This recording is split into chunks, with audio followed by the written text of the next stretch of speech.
ये चैप्टर 4 है भारत में राष्ट्रवाद। ठीक है, ये चैप्टर पहले क्यों कर रहे हैं, फर्स्ट चैप्टर सब क्यों नहीं कर रहे हैं, क्योंकि ये चैप्टर भी बहुत ही बड़ा है और इससे एग्जाम में बहुत सारा क्वेश्चन पूछता है। ठीक है, और इसमें सबसे पहला हम पहले ये देख लेते हैं कि इस चैप्टर में हमको पढ़ना क्या क्या है।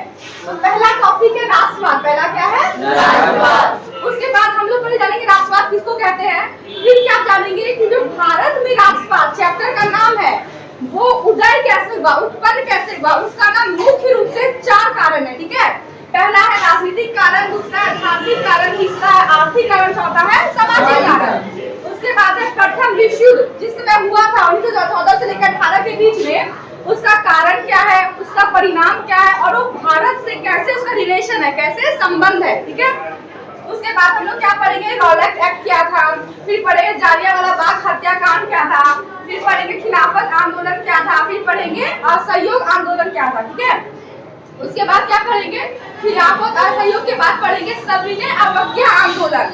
तो इसमें ना लॉन्ग क्वेश्चन में पूछता भी है बोर्ड एग्जाम में कि भारत में जो सविनय अवज्ञा आंदोलन हुआ था उसका कारण क्या क्या है। उसके कारण में हम लोग पढ़ेंगे, साइमन कमीशन पढ़ेंगे, नेहरू रिपोर्ट पढ़ेंगे, विश्वव्यापी आर्थिक मंदी जो 1919 में हुआ था उसको पढ़ेंगे, क्रांतिकारी आंदोलन पढ़ेंगे, पूर्ण स्वराज का मांग पढ़ेंगे और क्या पढ़ेंगे, गांधी का समझौतावादी रूप था, गांधी इरविन पैक्ट, उसको देखेंगे। ठीक है, उसके बाद क्या देखेंगे कि सविनय अवज्ञा आंदोलन का शुरुआत दांडी मार्च से होता है, वो क्या होता है, फिर नमक सत्याग्रह का प्रसार कैसे हुआ, पूरे भारत में कैसे प्रसार हुआ वो देखेंगे, फिर गांधी इरविन पैक्ट क्या होता है उसको देखेंगे और फिर क्या देखेंगे, इसका परिणाम क्या रहा, क्या देखेंगे, इसका परिणाम क्या रहा। ठीक है, यहाँ से स्टार्ट करते हैं।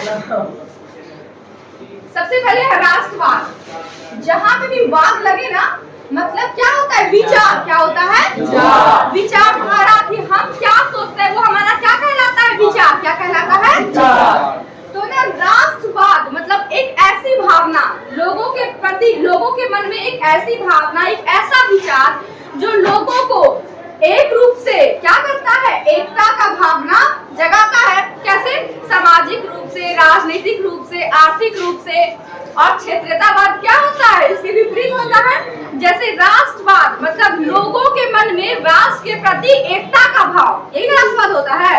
और क्षेत्रीयतावाद में क्या होता है कि ना लोगों के प्रति किसी क्षेत्र विशेष के प्रति एकीकरण का भाव क्या कहलाता है, क्षेत्रीयतावाद कहलाता है। तो राष्ट्रवाद क्षेत्रीयतावाद के क्या हो जाएगा, विपरीत, क्या हो जाएगा। ठीक है, तो कोई मुझे राष्ट्रवाद किसे कहते तो क्या बोलोगे, राष्ट्रीय चेतना का उदय। इसका मतलब क्या होता है, राष्ट्रीय चेतना का उदय। इसका मतलब लोगों के मन में एक ऐसी भावना जो यह कहती हो कि हम लोग क्या है, एक है, हम लोग क्या है, एक है और एक राष्ट्र के निवासी है, एक देश के निवासी है। उसके बाद क्या है, तो ये भारत में जो राष्ट्रवाद है ये क्या अचानक से आ गया, नहीं, कोई भी विचारधारा हो, पूंजीवाद, समाजवाद या हो राष्ट्रवाद, कोई विचारधारा हो, एक दिन में नहीं आता। वो ना बहुत लंबे समय से धीरे धीरे धीरे धीरे लोगों के मन में उत्पन्न होता है। ठीक है, तो उसको क्या बोलते हैं, राष्ट्रवाद का विचारधारा। अब हमको ये देखना है कि जो भारत में राष्ट्रवाद है इसका उदय कैसे हुआ, क्या एक ही दिन में हो गया, ऐसा नहीं है। हम लोग क्या जानते हैं कि भारत पर अंग्रेजों ने शासन किया था, अंग्रेजों ने भारत का पूरा शासन शोषण किया था, आर्थिक रूप से, सामाजिक रूप से, बहुत सारा कानून बना करके। तो भारत के लोगों में भी ना बहुत ही मतलब लंबे समय का शासन करते हुए आ रहे थे। तो भारत के लोग में धीरे धीरे धीरे धीरे उनके प्रति क्या हुआ, राष्ट्रवाद का भावना जन्म लिया। तो ना भारत में राष्ट्रवाद को मुख्य रूप से हम लोग 4 भाग में बांटते हैं, राजनीतिक, धार्मिक, आर्थिक और सामाजिक। राजनीतिक में क्या देखेंगे कि जितना मतलब भारत में राष्ट्रवाद का उदय हुआ उसमें मुख्य रूप से राजनीति का बहुत बड़ा योगदान है। इसमें क्या देखेंगे कि अंग्रेजों ने बहुत सारा ऐसा कानून बनाया जिससे भारत के लोगों में असंतोष का भावना फैला। इसी वजह से राजनीतिक कारण में से पहला है वर्नाक्युलर प्रेस एक्ट। क्या है, वर्नाक्युलर प्रेस एक्ट 1878 में आया था, इसको लॉर्ड लिटन लाया था। ठीक है, और इसमें क्या कहा गया था कि जितना भी पुस्तक, पत्र, पत्रिका का प्रकाशन होता है उस पर सरकार क्या लगा दी, प्रतिबंध। क्या लगा दी, मतलब क्या आप कोई पुस्तक नहीं छाप सकता जिसमें अंग्रेजों के विरुद्ध कोई विचारधारा हो। पहले क्या होता था, इस विचारधारा से क्रांति में सहयोग मिलता था, लोगों को पता चलता था कि अंग्रेज कैसा कैसा शोषण कर रहा है। लेकिन जब इस एक्ट के माध्यम से, इस कानून के माध्यम से पुस्तक पे ही प्रतिबंध लगा दिया तो लोगों में क्या हो गया, असंतोष की भावना फैल गई। कारण नहीं है, एक है इल्बर्ट बिल। क्या है? इल्बर्ट बिल है, वो कब आया था? 1883 में आया था। इसमें क्या कहा गया था कि ना पहले क्या होता था, भारत के लोगों का और यूरोप के लोगों का जो मुकदमा होता था उसका सुनवाई के लिए अलग अलग न्यायालय होता था, अलग अलग कोर्ट होता था। लेकिन इल्बर्ट बिल के माध्यम से क्या किया गया कि चाहे भारत के लोग हो चाहे यूरोप के लोग हो, दोनों का सुनवाई समान न्यायालय में एक ही कोर्ट में होगा। लेकिन इसका यूरोप के लोगों ने विरोध किया। क्यों विरोध किया? क्योंकि उनका मानना था कि हम भारतीयों से श्रेष्ठ हैं, भारतीयों से श्रेष्ठ हैं। इससे भारतीयों के मन में घृणा का भाव उत्पन्न हुआ और उनके मन में राष्ट्रवाद की भावना उत्पन्न हुई। अगला क्रांतिकरण में अगला है 1904 का विश्वविद्यालय अधिनियम। उसमें क्या कहा गया? उसने विश्वविद्यालय पे सरकार का कंट्रोल और बढ़ा दिया गया। अब कोई भी कंट्रोल बढ़ा दिया जाएगा, उसका आजादी खत्म तो हो जाएगा ना। तो इससे उसके मन में क्या हुआ? असंतोष का भावना फैला और राष्ट्रवाद का भावना का उदय हुआ। उसके बाद इसमें और भी पढ़ेंगे। फिर इसमें क्या पढ़ेंगे? देखो कि उस समय लॉर्ड डलहौजी था, ठीक है, वहां का मतलब गवर्नर। कब था? 1848 से लेकर 56 के बीच में। उसमें क्या हुआ? उसने पहली बार पूरे भारत में रेल बनवाया, सड़क बनवाया। इससे क्या हुआ? एक भाग दूसरे भाग से जुड़ गया, एक क्षेत्र दूसरे क्षेत्र से जुड़ गया। इससे क्या हुआ? लोगों के बीच विचारों का आदान प्रदान हुआ। यहाँ जो लोग सोचते हैं वहाँ कैसा सोचते हैं, उनमें भाव जागा। फिर अंग्रेजों के खिलाफ कैसे युद्ध करना है, उनमें भी आम सहमति बनी। तो ये सब कारण से भारत का क्या हुआ? एकीकरण। क्या हुआ? लेकिन ऐसा नहीं था कि डलहौजी एकीकरण करने के लिए रेल बनवाया था। उसका अपना आर्थिक उद्देश्य था। उसका क्या उद्देश्य था? यहाँ से कच्चा माल लेके जाना, वहाँ उद्योग में बनाना, यहाँ लाके सस्ता में महंगा में बेचना, ऐसा ही था ना। लेकिन उसका एक और प्रभाव पड़ा। क्या? भारत में क्या हो गया? एकीकरण। क्या हो गया? जिससे राष्ट्रवाद की भावना को जन्म देने में सहायता किया। इसके बाद इसमें और क्या करना था? यूरोपीय पुनर्जागरण, तर्कवाद, मानवतावाद का विकास। 16वीं सदी में इटली में पुनर्जागरण हुआ। इसमें क्या हुआ कि ना तर्कवाद का विकास हुआ। इसके पहले लोग यह समझते थे कि ना सब अंधविश्वास है, मतलब बारिश हो रहा है, दिन रात कैसे हो रहा है, सब कुछ मतलब भगवान कर रहा है, भूकंप आ रहा है, भगवान कर रहा है सब कुछ। लेकिन उस समय पहली बार विज्ञान का विकास हुआ। लोग यह सोचने लगे कि यह हो रहा है तो क्यों हो रहा है, दिन रात हो रहा है तो क्यों हो रहा है, बारिश हो रहा है तो क्यों हो रहा है। ऐसा यही वो समय था जब नए नए समुद्री मार्गों की खोज, नए नए महाद्वीप की खोज हो रही थी।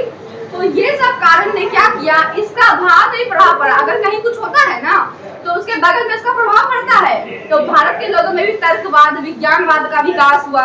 तो उन्होंने भी सोचा हम किसका गुलामी क्यों करें। तो ये सब कारण है ताकि भारत में राष्ट्रवाद का उदय हुआ। किसमें आएगा? राजनीति में आएगा, ठीक है।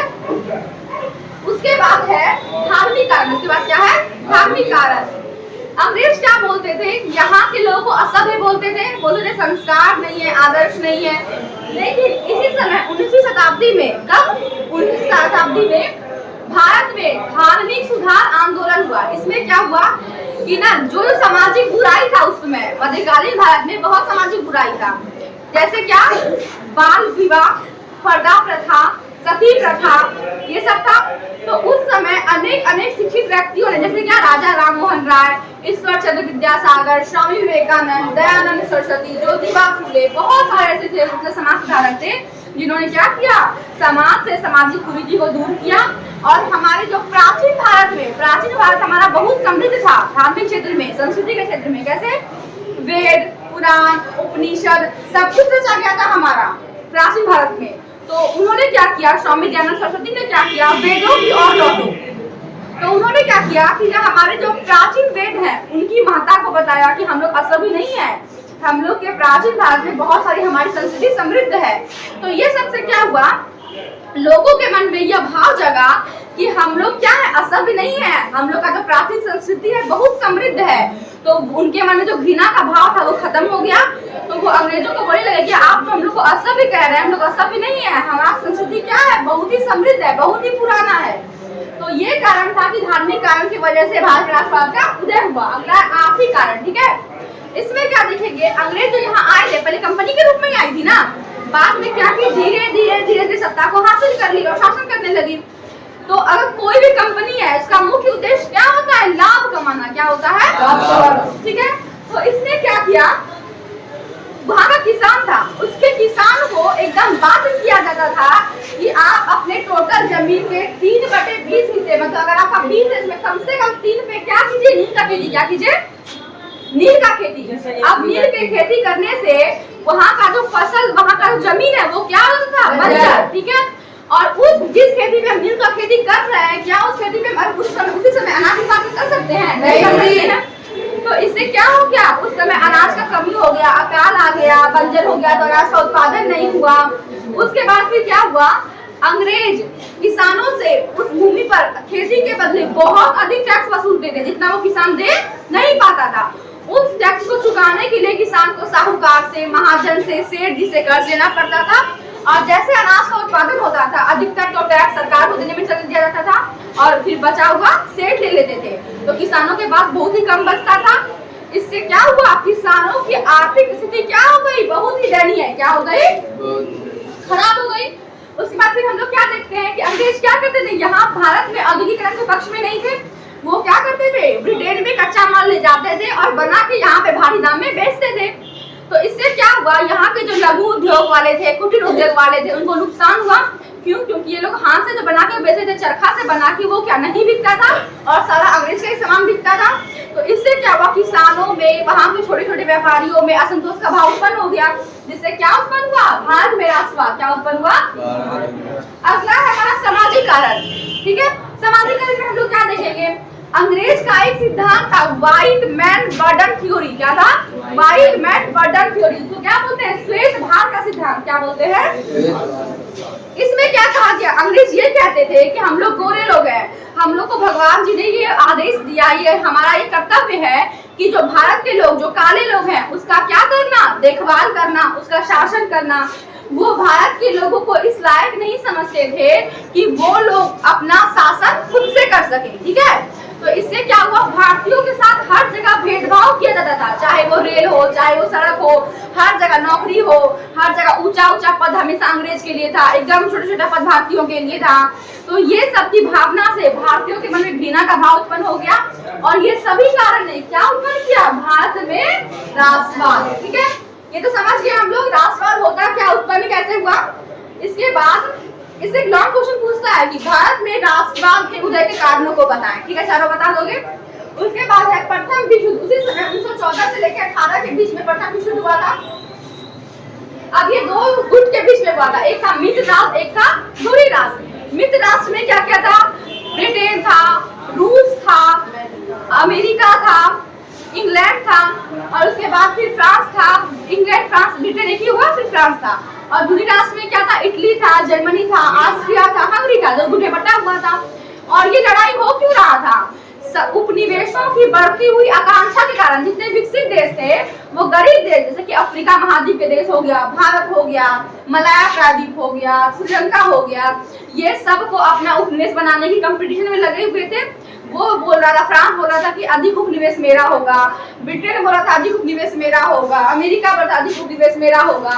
तो ये उपनिवेशों का जो बढ़ता हुआ कंपटीशन है, लालच है, इसकी वजह से क्या हुआ, प्रथम विश्व युद्ध क्या हुआ। ठीक है, क्या कौन था, जीता कौन था, वो ब्रिटेन वाला पक्ष। अगला देखो क्या हुआ फिर। हाँ, तो इसके बाद ना प्रथम विश्व युद्ध क्यों हुआ, उपनिवेशों की बढ़ती हुई आकांक्षा के कारण। अब भारत इससे कैसे जुड़ा, क्योंकि भारत पर ब्रिटेन का आधिपत्य था। तो ब्रिटेन ने भारत से कहा, मतलब मांगा कि ना आप क्या कीजिए, युद्ध में शामिल हो जाइए मेरी तरफ से, और उसके बदले हम आपको क्या देंगे, कुछ छूट देंगे, कुछ रियायत प्रदान करेंगे, आपको स्वतंत्रता देंगे, थोड़ा सा, पूरा नहीं, थोड़ा सा कुछ छूट देंगे। ये हो गया। उसके बाद ना प्रथम विश्व युद्ध के समय भारत में क्या क्या हो रहा था, तो भारत में बहुत कुछ हो रहा था उस समय, राजनीतिक घटनाक्रम। इसमें क्या क्या देखेंगे हम लोग। पहला है होम रूलिंग। पहला क्या है, 1915 में हुआ था। इसमें ना डॉक्टर एनी बेसेंट थी और बाल गंगाधर तिलक थे। बाल गंगाधर तिलक उग्रवादी थे। ठीक है, ये दोनों ने मिलकर के भारत में होम रूलिंग का स्थापना किया था, और इस समय इसका बहुत अधिक योगदान था, क्योंकि जिस समय भारत में राष्ट्रवाद का भावना बिल्कुल अपने चरम पे था, जब ना सारे प्रथम विश्व युद्ध हो रहा था, उस समय भारत की राजनीति में क्या हो रहा है, क्लास के बीच में बोलना पड़ेगा।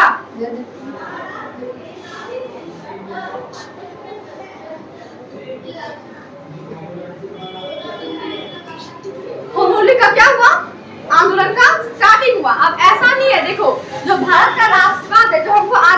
मिला, ऐसा नहीं कि एक ही विचारधारा से मिला है, बिल्कुल नहीं। भारत में समय समय पर क्रांति, पहले उदारवादी आया, उग्रवादी आया, क्रांतिकारी आया, ये सभी विचारधाराओं ने मिलकर भारत को आजादी दिलाई है। उदारवादी का मतलब क्या कि ना अंग्रेजों से वो रिक्वेस्ट करते थे, क्या हमको क्या कर दीजिए, आजाद कर दीजिए। उग्रवादी का मतलब क्या, रिक्वेस्ट नहीं करते थे, वो लोग बोलते थे कि इसको रिक्वेस्ट करने से कुछ होने वाला नहीं है।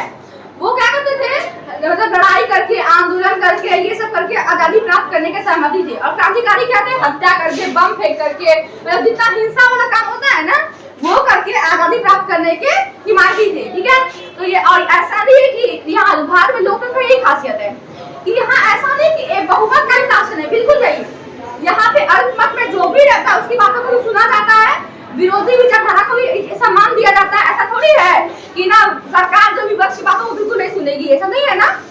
वो सभी विपक्ष की बातों को सम्मान करती है, जो विचारधारा उनकी विपरीत है उसका भी सम्मान करती है।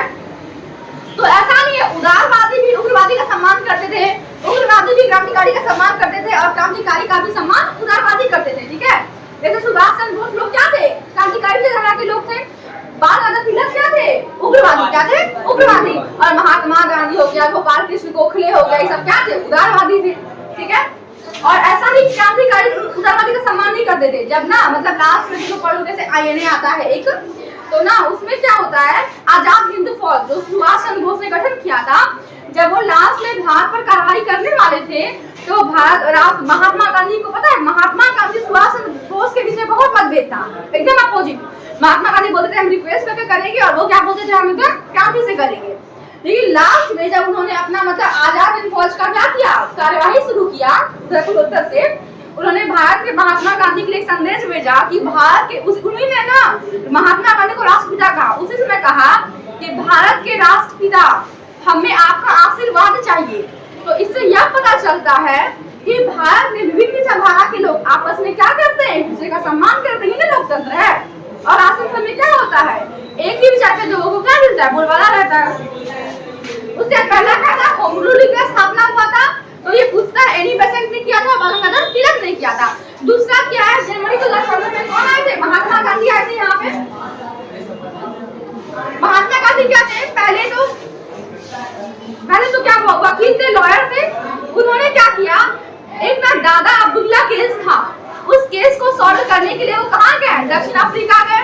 दक्षिण अफ्रीका गए, वहां पे क्या था कि ना काले और गोरे लोगों के साथ बहुत ही भेदभाव होता था।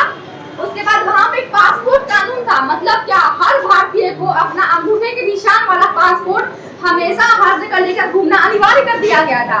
उसके बाद फिर क्या था, एक शादी का कानून था, उसमें कहा गया था अगर कोई भारतीय के लोग अगर ईसाई धर्म से शादी नहीं करेंगे तो उसे शादी को मान्यता नहीं मिलेगी। तो ये सब कानून के प्रति महात्मा गांधी ने वहाँ पे क्या किया, सब पहली बार सत्याग्रह का आरंभ किया। सत्याग्रह का मतलब सत्य का आग्रह। उन्होंने रिक्वेस्ट किया, आंदोलन नहीं किया, रिक्वेस्ट किया। इससे क्या हुआ, वहां पर दक्षिण अफ्रीका में वो सारी चीजों को मान्यता समाप्त हो गई और उनको स्वतंत्रता मिली। और महात्मा गांधी ने उसके बाद जनवरी 2015 में कहाँ आए, भारत कहाँ आए, और भारत में भी उन्होंने इस आपने के साथ ही क्या क्या किया, चंपारण किया, खेड़ा किया, अहमदाबाद का मिल आंदोलन किया, ये सब किया। फिर और क्या घटनाक्रम हुआ प्रथम विश्व युद्ध के टाइम भारत में, तो उस समय क्या था, क्रांतिकारी विचारधारा, क्या था, क्रांतिकारी विचारधारा। इस समय क्या हो रहा था कि पंजाब में कौन थे, लाला हरदयाल, कौन थे, ठीक है। जब यहाँ पे वो क्रांतिकारी कार्य किए तो अंग्रेजों ने इनको क्या कर दिया, निर्वासित, क्या कर दिया, तो वो कहाँ चले गए, अमेरिका, कहाँ चले गए। और अमेरिका में 1913 में क्या किए, गदर पार्टी का स्थापना क्या किए। अब क्रांतिकारी लोग बाहर क्यों जाते थे, क्योंकि देखो जब उन्हें ना भारत से निर्वासित कर दिया जाता था, भगा दिया जाता था, तो उनका एक उद्देश्य था कि भारत से तो चले आए हैं, उनका उद्देश्य था कि अलग अलग देशों में, अमेरिका में, मलाया में, जर्मनी में, हिटलर के पास वो गए थे, लेकिन हिटलर थे वो अपना उद्देश्य काम किया और रातों-रात भाग गए वहां से, ठीक है। तो उनका उद्देश्य था कि अलग अलग देशों में जाकर लोगों को यह बताना कि देखिए हमारे साथ अंग्रेज जो क्या कर रहे हैं, शोषण क्या कर रहे हैं, और उनको अपने पक्ष में करना कि आप हमारा क्या कीजिए, सहयोग कीजिए, क्या कीजिए। जो आजाद हिंद फौज का स्थापना हुआ था ना, वो ना जापान में एक मेजर सिंह थे, मेजर फुजियारा, उसके सहयोग से ही किया था सुभाष चंद्र बोस ने। तो क्रांतिकारी का यही था कि अगर उन्हें भारत से भगा दिया जाए तो विभिन्न देशों में जाकर वो क्या करे, उनका सहयोग प्राप्त करे और भारत में उसका नेतृत्व करे। ठीक है, तो इस समय ये हो गया, क्रांतिकारी से लड़ा हो गया, होम रूल लीग आ गया, महात्मा गांधी आ गए। उसके बाद क्या था, देखो एक है लखनऊ समझौता। क्या हुआ था? लखनऊ समझौता। ये कब हुआ था? 1916 में। कब हुआ था? 1916। चलो इसको समझने के लिए पहले आपको एक ये जानना है कि कांग्रेस का स्थापना कब हुआ था? और 1906 में मुस्लिम लीग का स्थापना हुआ था, ये समझ गए। और फिर कांग्रेस अपने स्थापना के बाद से हर एक साल में एक जगह, अलग अलग जगह भारत के अलग अलग क्षेत्र को वो हर साल अलग अलग चुनती थी ताकि हर लोगों का क्या हो सके, प्रतिनिधित्व हो सके। और कांग्रेस क्या थी कि ना, चाहे गरीब हो, चाहे किसान हो, चाहे मजदूर हो, इस कांग्रेस का जब स्थापना हुआ था ना, तो शुरुआत में ना सिर्फ ना अभिजात वर्गों की मतलब वो थी, सभा थी। उसका उद्देश्य था जो शिक्षित लोग हैं उनके मांगों को पूरा करना। लेकिन जब ना 1920 में नागपुर अधिवेशन होता है, जो तुम लोग पढ़ोगे इसमें असहयोग आंदोलन में, उस नागपुर अधिवेशन में पहली बार कांग्रेस का पूरा स्ट्रक्चर ही चेंज कर दिया गया। इसमें क्या किया गया, किसानों के मांगों को भी शामिल किया गया, मजदूरों के मांगों को भी शामिल किया गया। इसके बाद क्या किया गया, कांग्रेस का हर स्तर पर क्या किया गया, गठन किया गया, ग्राम स्तर पर, जिला स्तर पर। क्यों? क्योंकि जमीन के लोगों का भी उसमें क्या हो सके, भागीदारी हो सके। ठीक है, इसके बाद क्या हुआ, 1907 में कब एक कांग्रेस का सूरत में अधिवेशन हुआ था। ठीक है, सूरत अधिवेशन, इसमें क्या हुआ था कि ना कांग्रेस में जो कोई भी चीज है, संस्था है, विचारधारा तो अलग अलग हो सकती है ना। तो 1907 में गरम दल और नरम दल के बीच में क्या हो गया, विभाजन। क्या हो गया? नरम दल चाहता था कि हम रिक्वेस्ट करके आजादी प्राप्त करें, और गरम दल चाहता था क्या कि हम ना मतलब आंदोलन करें, क्रांति करें, ये सब चाहता था। लेकिन 1916 में क्या हुआ कि ना मुस्लिम लीग और कांग्रेस दोनों के बीच में क्या हो गया, समझौता। क्या हो गया? पहले मुस्लिम लीग क्या मानती थी कि वो मुस्लिमों के हितों का संरक्षण करती है, और कांग्रेस क्या करता है, सिर्फ हिंदू का करता है। तो ये ना मुस्लिमों के लिए मुस्लिम लीग बहुत अधिकार करती थी। तो मुस्लिम लीग और कांग्रेस दोनों के बीच में ना समझौता हुआ 1916 में। ठीक है, इससे क्या हुआ कि हिंदू मुस्लिम के बीच एकता को बढ़ावा मिला। उसके बाद इसमें एक और काम हुआ, जो 1907 में गरम दल का विभाजन हो गया था, इसमें वो लोग क्या हो गए, एक हो गए। क्या हो गए? ठीक है, तो ये सब घटनाक्रम में ये सब कब हुआ, जिसमें विश्व में क्या हो रहा था, प्रथम विश्व युद्ध क्या हो रहा था। ठीक है, अगला हम लोग देखते हैं रॉलेट। अगला हम लोग क्या देखते हैं, देखो इस समय क्या हो रहा है, क्रांतिकारी विचारधारा चल रही है। तो ना अंग्रेजों ने क्या किया, उसमें अंग्रेज कौन थे, लॉर्ड चेम्सफोर्ड। कौन थे? उनको कहा गया कि आप कुछ ऐसा कानून बनाइए जिससे भारत में ये जो क्रांतिकारी आंदोलन सब चल रहा है, इसको क्या कर सके, दबा सके। तो इसलिए अंग्रेज ने एक न्यायाधीश थे सर सिडनी रॉलेट, उसकी अध्यक्षता में एक ऐसा समिति का गठन किया। उस समिति ने क्या किया, एक कानून बनाया। उस कानून का नाम था कि क्रांतिकारी और अराजकता अधिनियम। ये कब लाया गया, 21 मार्च 1919 को। और सर सिडनी रॉलेट की अध्यक्षता वाली समिति ने इसे बनाया, इसलिए इसे क्या कहते हैं, रॉलेट एक्ट। क्या कहते हैं? Rowlatt act. ठीक है, अब इसमें क्या कहा गया, इसमें दो बात कहा गया। पहला बात क्या था, इसके तहत एक ऐसे कोर्ट का निर्माण किया गया जो अगर कोई भी निर्णय दे देगा तो उसके निर्णय के विरुद्ध कोई भी अपील नहीं कर सकता है। और दूसरा बात क्या था, इसके तहत किसी भी व्यक्ति को अगर अंग्रेजों को शक हो जाए कि यह भारतीय आंदोलन को फैला रहा है, तो उसको केवल शक के आधार पर बिना कोई वारंट के, बिना कोई गारंटी के गिरफ्तार किया जा सकता था। ठीक है, इस कानून को लोगों ने काला कानून कहा और इसका सभी लोगों ने विरोध किया। महात्मा गांधी ने इसके विरोध के लिए सत्याग्रह सभा का स्थापना किया। उसके बाद रॉलेट एक्ट के विरोध में मेनली जो विरोध है पंजाब में हुआ, वहाँ 6 अप्रैल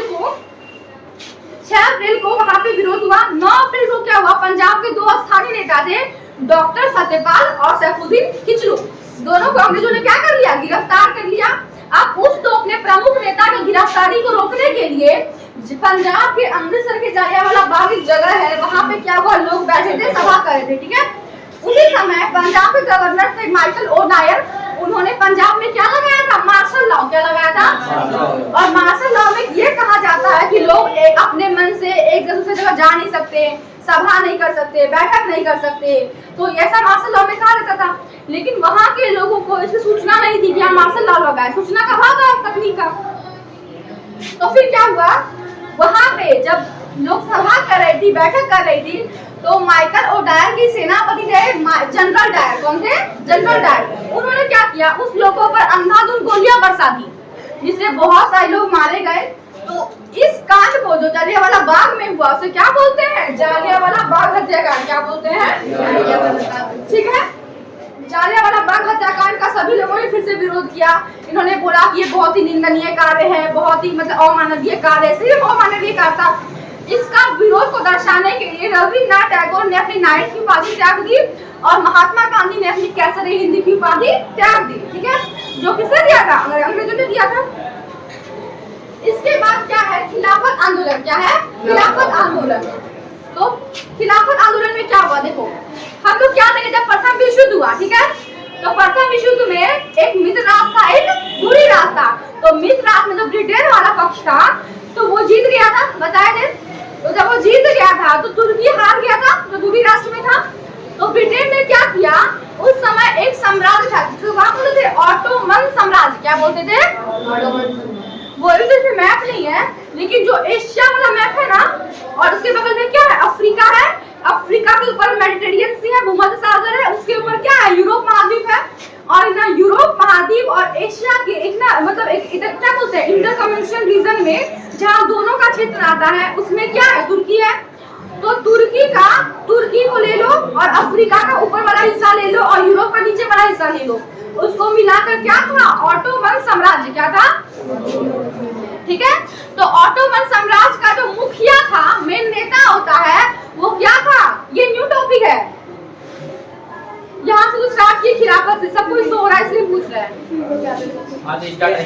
ठीक है, तो ना खिलाफत में क्या हुआ कि जो ब्रिटेन था वो मतलब क्या कहते हैं, वो जीता हुआ था, उसने क्या किया? तुर्की का खलीफा, देखो मुस्लिम में ना अभी तो ऊपर खत्म हो गया है, लेकिन पहले ना खलीफा का पद बहुत बड़ा था। ठीक है, खलीफा मतलब मेन, वहाँ का क्या बोलते हैं? धार्मिक नेता। वो धार्मिक नेता तो था ही, और वहाँ के हर क्षेत्र का क्या था? वो नेता था, जैसे भी पीएम होते हैं। तो मुस्लिम का नेता जो खलीफा कहलाता था, तुर्की क्या है? एक मुस्लिम राज्य है ना। तो उसने क्या किया, ब्रिटेन ने क्या किया कि ना खलीफा के पद को क्या कर दिया? समाप्त। क्या कर दिया गया? मतलब नहीं, समाप्त नहीं किया, उसका अधिकार क्या कर लिया? छीन लिया। क्या कर लिया? छीन लिया। ठीक है, तो ना इससे क्या हुआ, भारत